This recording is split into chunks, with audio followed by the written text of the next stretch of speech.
3월 1일 오늘의 말씀은 시편 51편 1절에서 19절입니다.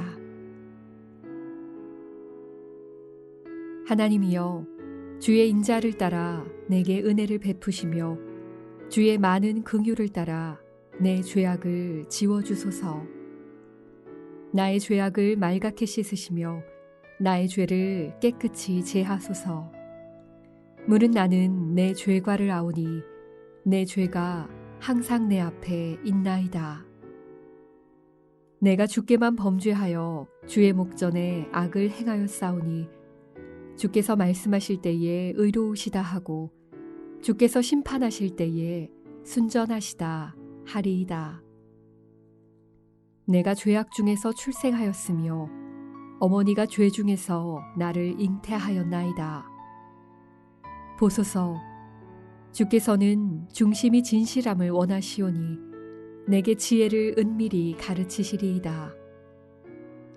우슬초로 나를 정결하게 하소서. 내가 정하리이다. 나의 죄를 씻어주소서. 내가 눈보다 희리이다. 내게 즐겁고 기쁜 소리를 들려주시사 주께서 꺾으신 뼈들도 즐거워하게 하소서. 주의 얼굴을 내 죄에서 돌이키시고 내 모든 죄악을 지워주소서. 하나님이여, 내 속에 정한 마음을 창조하시고 내 안에 정직한 영을 새롭게 하소서. 나를 주 앞에서 쫓아내지 마시며 주의 성령을 내게서 거두지 마소서. 주의 구원의 즐거움을 내게 회복시켜 주시고 자원하는 심령을 주사 나를 붙드소서. 그리하면 내가 범죄자에게 주의 도를 가르치리니 죄인들이 주께 돌아오리이다. 하나님이여, 나의 구원의 하나님이여, 피 흘린 죄에서 나를 건지소서. 내 혀가 주의 의를 높이 노래하리이다. 주여, 내 입술을 열어 주소서. 내 입이 주를 찬송하여 전파하리이다. 주께서는 제사를 기뻐하지 아니하시나니 그렇지 아니하면 내가 드렸을 것이라. 주는 번제를 기뻐하지 아니하시나이다. 하나님께서 구하시는 제사는 상한 심령이라. 하나님이여, 상하고 통회하는 마음을 주께서 멸시하지 아니하시리이다. 주의 은택으로 시온의 선을 행하시고 예루살렘 성을 쌓으소서. 그때 주께서 의로운 제사와 번제와 온전한 번제를 기뻐하시리니 그때 그들이 수소를 주의 제단에 드리리이다. 평생토록 죄의 덫에 걸려서 고통당하는 일이 없이 한평생 자유로운 심령으로 살아가게 되시기를 축복합니다. 오늘 시편 51편의 묵상할 주제는 죄의 처리입니다. 시편에는 7편 정도의 회개시가 나와 있지만 그 중에 으뜸되는 회개시라면 단연 시편 51편이라고 말할 수가 있습니다. 시편 51편의 배경을 표제어가 설명하고 있네요. 다윗이 밧세바와 동침한 후에 선지자 나단이 그에게 왔을 때라고 기록되고 있습니다. 죄를 안 지을 수는 없습니다. 그러나 죄를 짓는 것도 어리석지만 더 큰 어리석음은 죄를 덮는 것입니다. 다윗은 밧세바와 동침을 했습니다. 그 일은 그의 양심을 찌르는 분명한 죄였습니다. 그는 그것을 하나님께 자백한 대신 그 죄를 덮기 위하여 전장에 나가 있는 우리아를 데려다가 동침하도록 유도를 하지만 충직한 밧세바의 남편 우리아는 자기 동료들이 전장터에서 목숨 걸고 싸우는데 아내와 잘 수 없다 하여 궁궐 처마 밑에 웅크리고 잠을 잡니다. 그러자 다윗은 그 손에 요압 장군에게 보내는 비밀 편지를 들려서 전장으로 보냅니다. 그 편지의 내용은 한 가지입니다. 이 편지의 주인공인 우리아를 적진 깊숙이까지 집어넣고 나머지를 퇴각함으로써 적군에 의해서 그가 살해당하도록 하는 것이었습니다. 다윗의 뜻대로 우리아는 죽었고 죽은 후에 그 아내 바세바를 자기 아내로 맞아들이게 됩니다. 아무도 모를 거라고 생각을 했습니다. 실제로 그 정황을 아는 사람은 바세바와 본인뿐이라고 생각했겠지요. 그러나 그가 아무리 태어난 척해도 그가 앉은 왕좌는 가시 의자였을 것입니다. 밤송이 위에 앉아있는 불안감으로 그가 태어난 척 연기를 하고 있던 어느 날 하나님께서 그의 친구이자 선지자인 나단을 보내십니다. 그 나단이 다윗에게 이런 이야기를 들려줍니다. 글쎄 어느 마을에 아주 찢어지게 가난한 사람이 있고 아주 엄청난 부자가 있었는데 어느 날 부자네 집에 손님이 오자 이 부자가 그 찢어지게 가난한 집에 딸처럼 키우는 같이 먹고 같이 자는 양을 뺏어다가 그것을 잡아서 손님을 대접했다. 그런 이야기를 들을 때 다윗이 그 자리에서 박차고 일어나서 분개합니다. 그런 사람은 내 왕국에 있을 자격이 없습니다. 죽여야 합니다. 그럴 때 나단이 손가락을 뻗어서 다윗의 가슴을 겨냥합니다. 당신이 바로 그 사람이요. 뭐가 부족했다면 하나님이 더 주실 수도 있는데 어찌하여 그런 악한 일을 하셨습니까?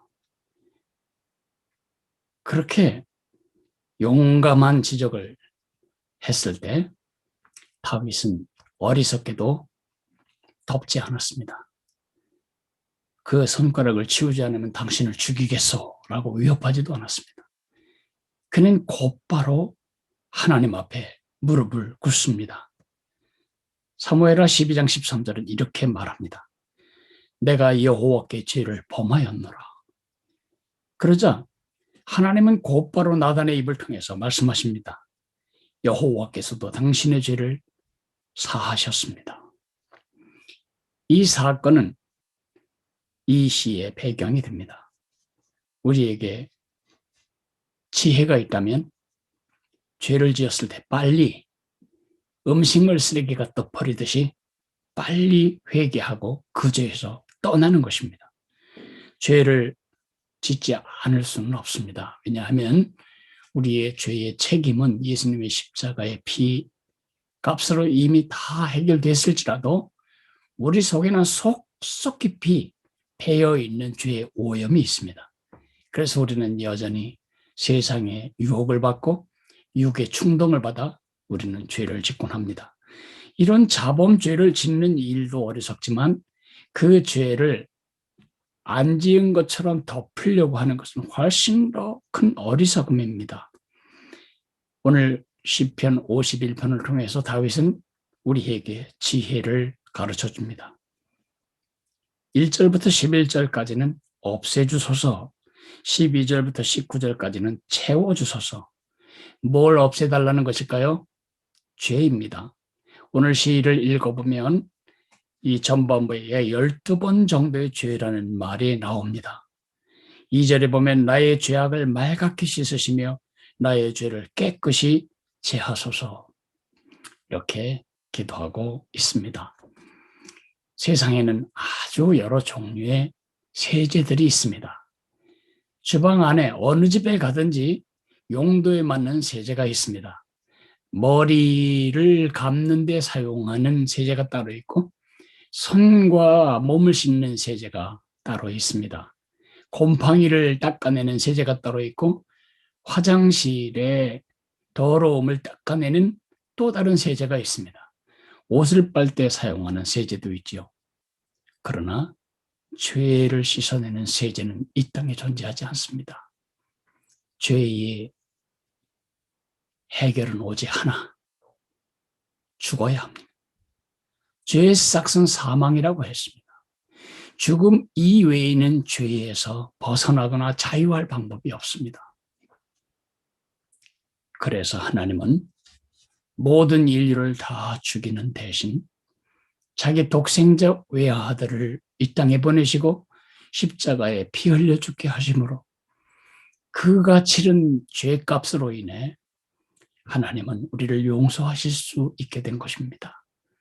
예수님의 피밖에는 우리 죄를 씻을 수 있는 세제란 없습니다. 예수 그리스도의 그 피, 대신 죽으신 그 죽음만이 우리의 죄를 용서해 주실 수가 있는 것입니다. 그래서 우리는 만일 우리가 우리 죄를 자백하면 저는 미쁘시고 의로우사 우리 죄를 사하시며 모든 불의에서 우리를 깨끗게 하신다고 약속하신 요한일서 1장 9절의 말씀을 붙들고 우리가 잘못했을 때마다 주 앞에 용서를 빌고 주님의 씻기심을 우리가 확인하고 또 자유를 얻고 또 새로운 발전, 성숙을 향해 나갈 수가 있게 된 것입니다. 용서해 주옵소서. 두 번째로는 채워달라고 기도하고 있습니다. 10절에서 뒤까지는 채워주소서. 내 마음을 채워주소서. 10절에서 11절을 읽어봅니다. 하나님이여 내 속에 정한 마음을 창조하시고 내 안에 정직한 영을 새롭게 하소서. 나를 주 앞에서 쫓아내지 마시며 주의 성령을 내게서 거두지 마옵소서. 성령 충만하기를 기도하는 신약 성도의 기도가 바로 시편 51편에 나온 후반부의 기도 제목입니다. 여러분 창세기 1장 2절에 땅이 혼돈하고 공허했다고 그리고 어두움에 둘러싸여 있었다고 기록하고 있습니다. 하나님이 개입하시자 하나님의 말씀이 개입하자 혼돈한 세상은 질서로 공허한 세상은 충만함으로 어두운 세상은 빛의 세상으로 바뀌었습니다. 질서와 빛과 충만함. 그러나 죄는 언제나 그 반대의 길로 우리를 이끕니다. 어두움과 혼란과 그리고 공허함으로 우리를 이끌어드립니다. 주의 말씀이 채워질 때에 세상이 뒤집어진 것처럼 주의 성령이 우리 심령을 채울 때 우리는 죄의 유혹을 피해갈 수도 물리칠 수도 승리할 수도 있습니다. 성령은 언제나 우리 삶에 질서와 충만함과 빛을 줍니다. 그러므로 내 마음속의 작은 우주가 날마다 주의 성령으로 충만해지도록 우리 하나님의 영광의 통치가 이루어지도록 기도해야 할 것입니다. 저는 생선조림을 좋아하긴 하는데 늘 먹을 때마다 긴장이 있습니다. 저는 이상하게 가시가 잘 걸리는 습성이 있는 것 같습니다. 한번 제가 지방에서 사역을 하고 저녁에 생선조림을 먹다가 가시가 거꾸로 박혔습니다. 아무리 덩어리밥을 삼켜도 삼키면 삼킬수록 거꾸로 박힌 가시는 더 깊이 들어가는 것이었습니다. 병원에 가서 그것을 뺄 때까지 내 삶에 기쁨이 없었습니다. 내 마음에 평강이 없었습니다. 뭘 해야 되겠다는 의욕도 없고 무슨 일에 집중할 수도 없었습니다. 어떻게 해야죠? 가시는 빨리 빼내야 합니다. 죄가 그렇습니다. 죄는 목에 거꾸로 박힌 가시처럼 절대로 내 힘으로 제거할 수 없습니다. 주님께 고백하고 용서를 빌어야 합니다. 혹시 이 말씀을 듣는 이 시간에 여러분 목에 걸린 가시처럼 맞춰지는 이렇게 느껴지는 어떤 특정한 죄가 있다면 이 시간, 기도 시간에 그것을 주 앞에 고하시기를 바랍니다. 성경이 약속했습니다. 그 아들 예수의 피가 우리를 모든 죄에서 깨끗게 하실 것이요. 예수님의 피밖에는 없습니다. 그리고 나서는 성령의 지배 아래 살도록 성령 충만을 기도하십시오. 성령의 지배를 받을 동안만 우리는 죄의 유혹을 이길 수도 피할 수도 있습니다. 오늘 암구호는 내 마음을 죄가 아니라 성령으로 채우라 는 것입니다. 오늘 우리는 우리들의 성령께서 깨우쳐 주시는, 아니면 성령께서 이 죄를 너 반드시 버려야 한다고 지적하시는 그 죄를 고백하는 기도를 했으면 좋겠습니다. 특별히 우리 자녀들을 위해 기도해야 됩니다. 욥은 자녀들이 생일 잔치를 마친 다음에 아침에 일어나서 그들의 명수대로 번제를 드렸습니다. 혹시 그 자식들이 죄를 범함으로써 마음으로 하나님을 욕되게 하지는 않았을까 하는 생각이었습니다. 우리도 날마다 우리 자녀들이 죄에 덫에 걸리지 않고 늘 성결한 예수님의 제자로 살아가도록 기도해야 할 것입니다. 우리 자녀들이 죄의 노예로 얽매이기까지 방치하는 그런 실수를 하지 않아야 되겠습니다. 기도하겠습니다. 고마우신 하나님 아버지, 우리는 죄를 미워하지만 또 죄의 오염으로 말미암아 연약함으로 말미암아 때때로 죄를 짓습니다. 죄는 긁어낼 수도 파낼 수도 찍어낼 수도 없습니다. 오직 죽어야만 합니다. 죽어야 죄에서 자유할 수 있습니다.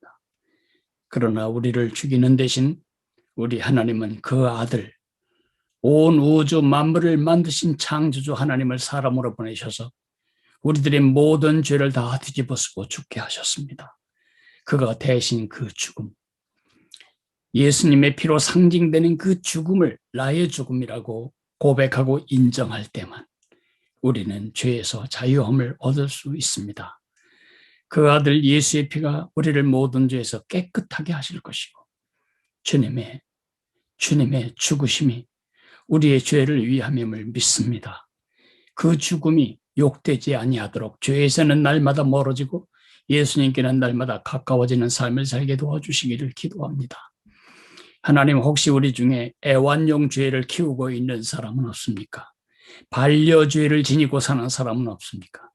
그 죄가 그들을 노예로 비참하게 만들 때까지 기다리지 말게 하시고 주님 앞에 자백하는 심령을 주시기를 원합니다. 회개의 영을 부어주시기를 원합니다. 용서의 확신을 주시기를 원합니다. 특별히 우리 자녀들과 다음 세대들이 죄의 노예로 얽매이기까지 우리가 그들의 영적 상태를 방치하는 일이 없도록 욥에 깨어있는 그런 심령을 우리에게 주시기를 기도합니다. 예수님의 이름으로 감사하며 기도했습니다. 아멘. 하늘에 계신 우리 아버지여, 이름이 거룩히 여김을 받으시오며 나라가 임하시오며 뜻이 하늘에서 이루어진 것 같이 땅에서도 이루어지리이다. 오늘 우리에게 일용할 양식을 주시옵고 우리가 우리에게 죄 지은 자를 사하여 준 것 같이 우리 죄를 사하여 주시옵고 우리를 시험에 들게 하지 마시옵고 다만 악에서 구하시옵소서. 나라와 권세와 영광이 아버지께 영원히 있사옵나이다. 아멘.